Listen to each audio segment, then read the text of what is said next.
still gold and engraved, but, well, it was small. "What have you done?" it cried. "Shh," whispered the enchantress. "A princess is coming." "Make me big again." But the enchantress was hanging the mirror from the branch of a tree on a scarlet ribbon. "Be my eyes and ears in the universe," she whispered.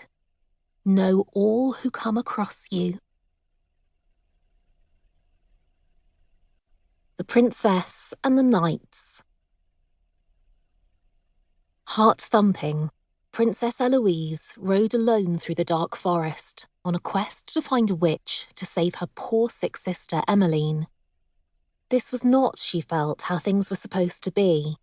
Her father's castle was full of enormous knights with equally enormous horses. Knights armed to the teeth with swords and bows and arrows, and all highly experienced at questing. Eloise excelled at studying, but she was small and unarmed, had no sense of direction, and was riding a fat little pony called Snowflake. Yet here she was, questing. Not that she was surprised.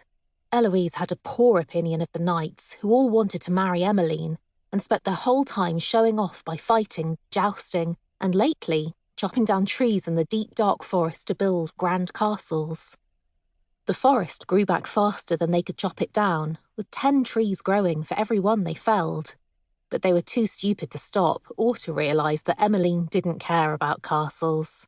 All Emmeline cared about was poetry and eternal love. Despite the knights showing off, when the castle doctor announced that he could not save poor Emmy, and Eloise sensibly suggested that one of them should ride out to find the witch who lived in the deep dark forest. They had dithered, like chickens in a farmyard. "But this witch is a gifted healer," Eloise cried. "She turns people into pumpkins," said one of the knights. "Toads," declared another. "She puts people into cages and fattens them up to eat," whispered a third. "We wouldn't be able to find her anyway," announced a fourth. "That's the way of witches. They play tricks with the forest until you're lost, and then they find you." "I don't believe any of you are strong or brave," grumbled Eloise. She pulled on her cloak, swapped her velvet slippers for boots, and, after tying a piece of string around her glasses in case she fell off, trotted away on Snowflake. It did not take her long to realise that the fourth night had been right. The witch was playing tricks with the forest. Eloise had set out on a wide, straight path. But when she glanced back to see how far she'd come, the path was gone, replaced by a thick, close line of trees. She looked ahead. There it was, stretching out before her. She nudged Snowflake on, then stopped and looked back again. Gone again. The trees pressed towards her, their branches like a skeleton's hand. Eloise's heart thundered.